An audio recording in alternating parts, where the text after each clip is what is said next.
Welcome to the channel.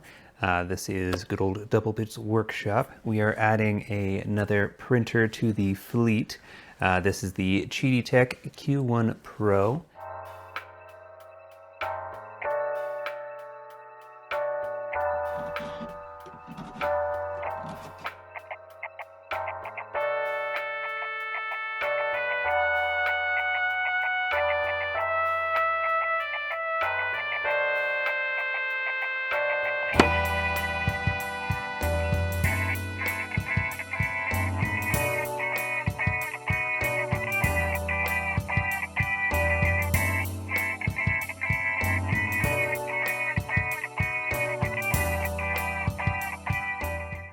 We're super excited. This one came off of Amazon, and we actually, technically, I'll let you know a little secret, we already have one of these printers. We got the original in the early bird, so this is the new or normal modern production model. So we're going to see if there's any little differences in that, and we'll kind of let you know along the way. We've used the other one for quite some time. Very impressed. Amazing printer. You've probably seen a few reviews about it. So for our level of setup on it, weight 20 kilograms, packaging size is 535 by 535 by 585 millimeters. So it's a pretty decent heavy box for sure. Not unbearably heavy by any means, but let's get to a quick little unboxing of this here package. Give it a check out.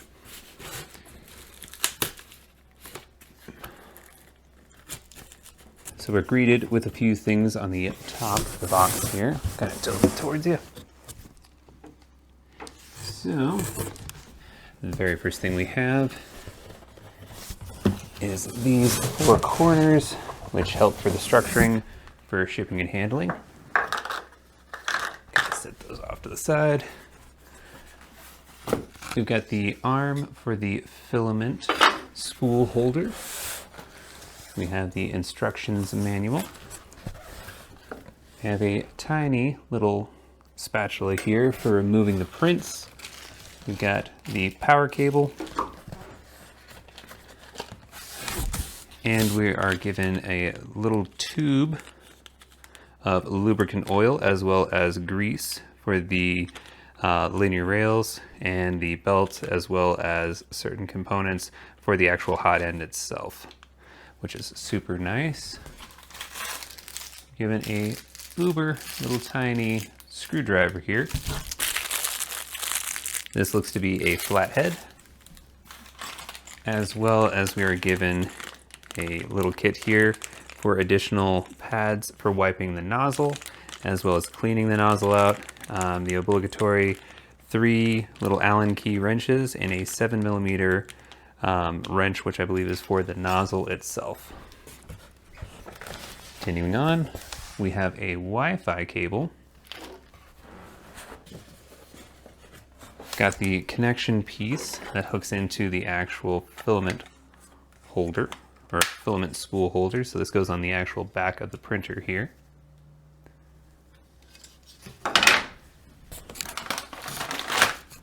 Given a small amount of test filament, which is PLA Rapido Black, weight 20 grams.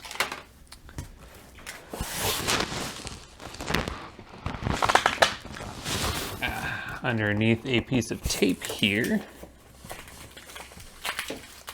wow, we are given a USB drive that should have some test files on it as well. And finally, for the top piece so far, a Chinese branded glue stick. All right. Already, this is showing to be a lot better. So this is what you would have seen. Each one of these placements here kind of hold in the components that I stated earlier. Very good heavy duty cardboard. It looks like it's time to pull the printer itself out. I set this on the ground. So I'll kind of angle you down real quick. So on the actual top of the bag here, it shows a sticker. So what you do, you lift up the whole printer, get a good purchase on the plastic, lift it up. Looking on the inside of the box, we have bubble wrap around on the outside and some more additional foam. It's everything for the bag itself.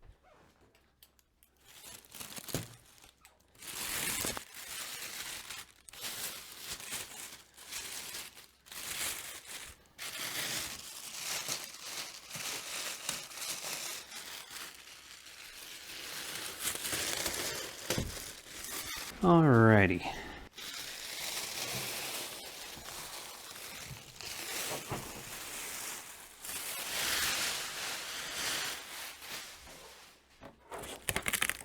So we are greeted with a little bit of shrink wrap.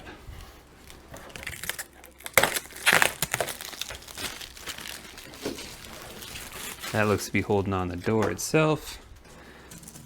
Piece of tape on top that is holding on top pin here.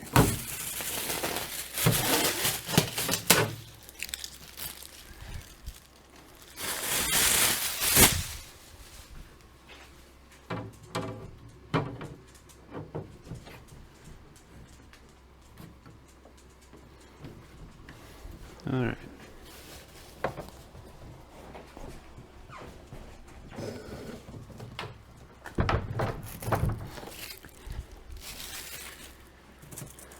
We got some plastic on the door itself.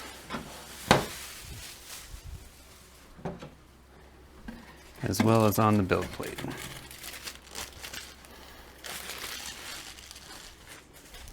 And the build plate itself is double-sided. And there is already some improvements that I'm seeing over the original initial model of it.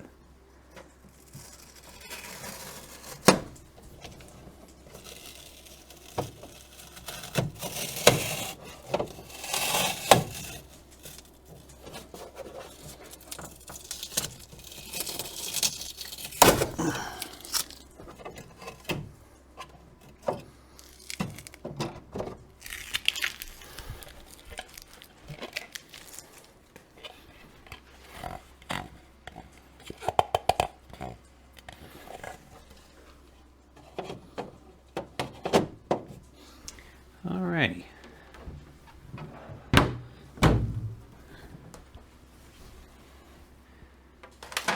So here is the actual printer in all of its glory for the moment. We've got the nice door on the front here. You remove the top and keep the door open for any kind of PLA prints that you're doing. Otherwise, you're going to end up having some issues with it getting too hot on the inside.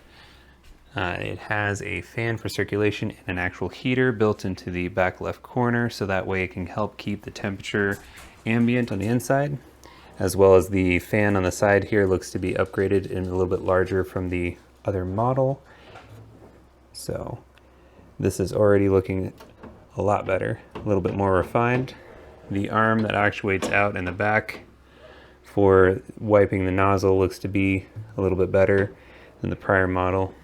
And we have all these little zip ties up here to remove as well. But so far, this thing is looking fantastic.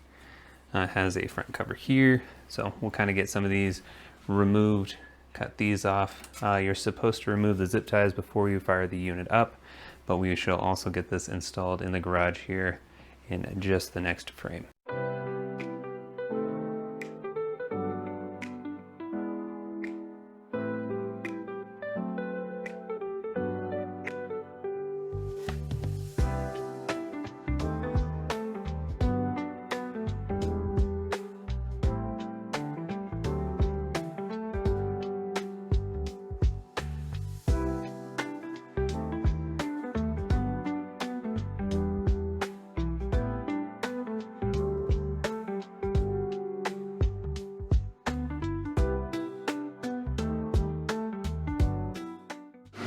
Alrighty, so the time-lapse sadly did not go through on this one. It's just a minor setting issue. As you can see, we have the original Qidi working just fine, so more than likely there's just one setting we need to change in there a little bit. Normally what you would do is you would remove either like a hashtag, a comma, what have you in the coding, and then that would activate that line of code for the kind of Marlin iOS, if you will, in the actual printer itself. But the test file Qidi Tech sent Benchy printed just fine, and it popped off the build plate as you just saw with ease. This is the Rapid Black filament that came with the actual printer. I have to say the guides on the side of the actual print bed versus the original setup, which I have running right here, kind of works all right in that one, but the new upgrades that they've done on it just slides right in, and there's not even a thought. This one you kind of have to guide a little bit and play around with. So let's get some quality look here for you. The habitual little Benchy turned out amazing.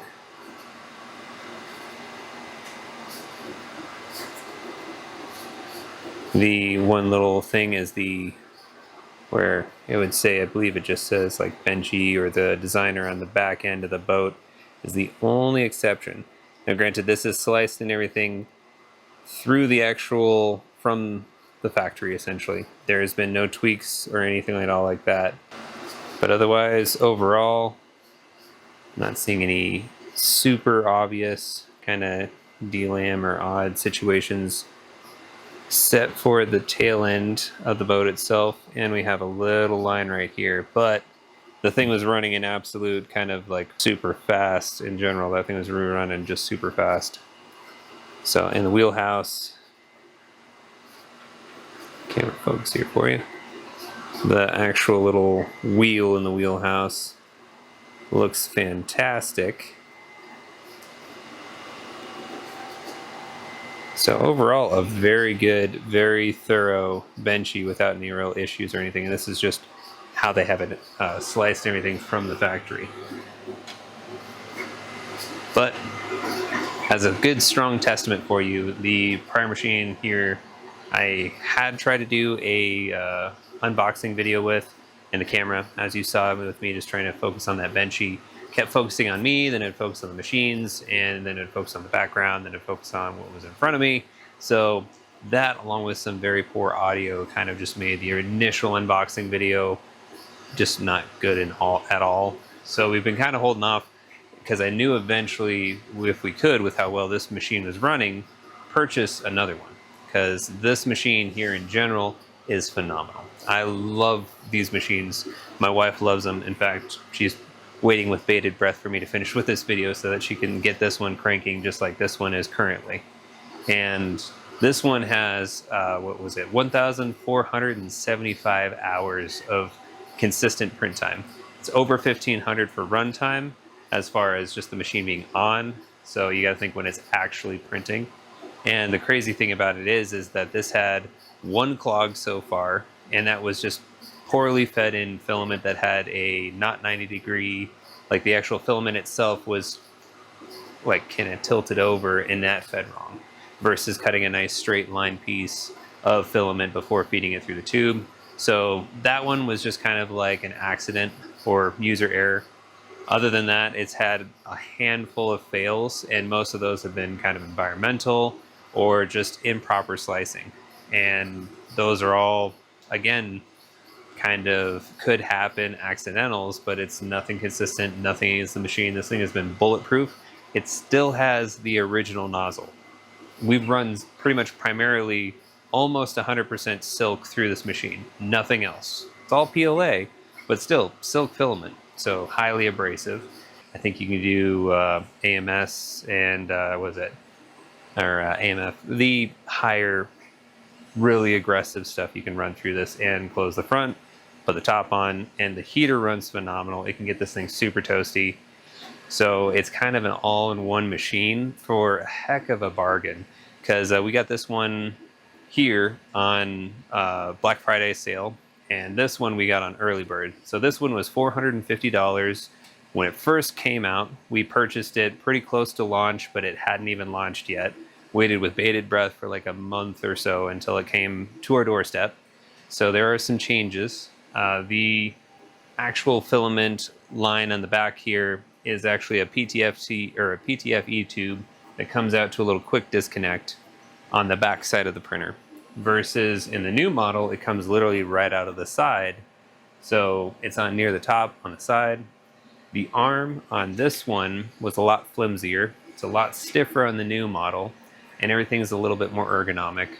Your tangle or anti-tangle sensor that's in the back of the printer was in the dead center on this one, versus on their new one they've tucked everything up in this top left corner here, and it's kind of hard for you to see there. So the top left corner is where the sensor is, rather than the dead center like on this one. The arm that in the back, the actual head will move over and push into to clean out like the first little bit of whatever your new print is and whatever might be been in the head. If you swapped out, you know, whatever kind of PLA you're working with, it'll kind of purge a little bit. That little felt tip and that arm is a little bit more sturdy on this model, versus it's just a little bit flimsier on the original model, which granted, this wasn't the high production model, this was the early bird model, versus this one's the high production model. So a few extra little things, just kind of ergonomics or things that they could see wearing out a little bit faster. The actual build plate whole setup here, or platform table, what will you, is a little bit more plasticky in this model, versus this one is still plastic but is a bit more thicker injection molded, and everything seems to be a lot more thought out. There's 2 screws on either side of this one, versus on this one there's 4 going across the back, which I forgot to mention. If you turn the machine on, you're getting ready to go, it'll run through a little tutorial on the touch screen here, and it'll tell you to cut all the zip ties off of the actual print head itself, one off the arm on the left side, so that's just for shipping and handling, that's not rattling around beating itself up. And then on the build plate itself you have 4 screws with these little stickers on them here. So these little stickers are going to be what you're looking for. I took them off, so it just says to remove screws. Pretty obvious. And the little tutorial on the touch screen right here will tell you to do that before starting any of the prints or getting it actually running, because it's going to need to move, actuate, set the Z offset, what have you, and it does all that for you. There's not running hours of test prints and little temperature towers, stuff like that. The kind of rebranding of the Prusa or Orca Slicer that they have that you would download from Qidi Tech is just kind of a rebranded or skinned version of Prusa. Super easy to use. The UI is amazing. And with these printers, having the time-lapse option is phenomenal. It's been a lot of fun with this printer in particular to have time lapses of a lot of different builds. So we'll probably add 1 or 2 off of this printer to kind of give you an idea of what that will look like. But phenomenal machine. If we could have started with this printer from the get-go and just had an entire farm of just these machines, there's no issues, problems, troubles, or anything. But yeah, this is awesome. Happy to have it. Kind of an unboxing and a little bit of a review, since we have a little bit more time with this machine, and we've definitely not really seen any issues, and it just prints. The ease of use and just telling it I'm running PLA, it immediately knows, and pretty much everything that we've run through it has had 0 issues. And I think some of those fails that we had may have been due to some really crappy filament, and yet this thing still tried and cranked it out and had like 1 fail for an entire spool. So that's an awesome bargain, and it's definitely, you know, 2 thumbs up, seal of approval on my hand, and why we purchased a second one. So let me know what you think in the comments down below. If you like this video, just kind of some quick content, something that gives you a little bit different perspective on the printer itself, rather than any biased reviews or someone that's used Bamboo or used this and just nothing but that brand. It's like, well, actually, this is a great brand, and this was my very first resin printer, was a Qidi Tech as well. It was the Shadow 6, and that was a phenomenal. I purchased it back during COVID with the first STEM e-check. It has been phenomenal since then, and I love the brand. I've had wonderful use with customer service and everything else like that. But thank you all so very much again for watching the video. If you enjoy the content, want to see more of it, want to see more of these printers or anything else that we have going on with our little print farm here, because we have currently 6 machines in front of you, 2 behind you, and another 2 off screen as well. But make sure and hit that subscribe button. If you like the content and want to get notifications each and every time I upload a video, make sure and hit that notification bell as well. So thanks again, and have yourself a wonderful evening.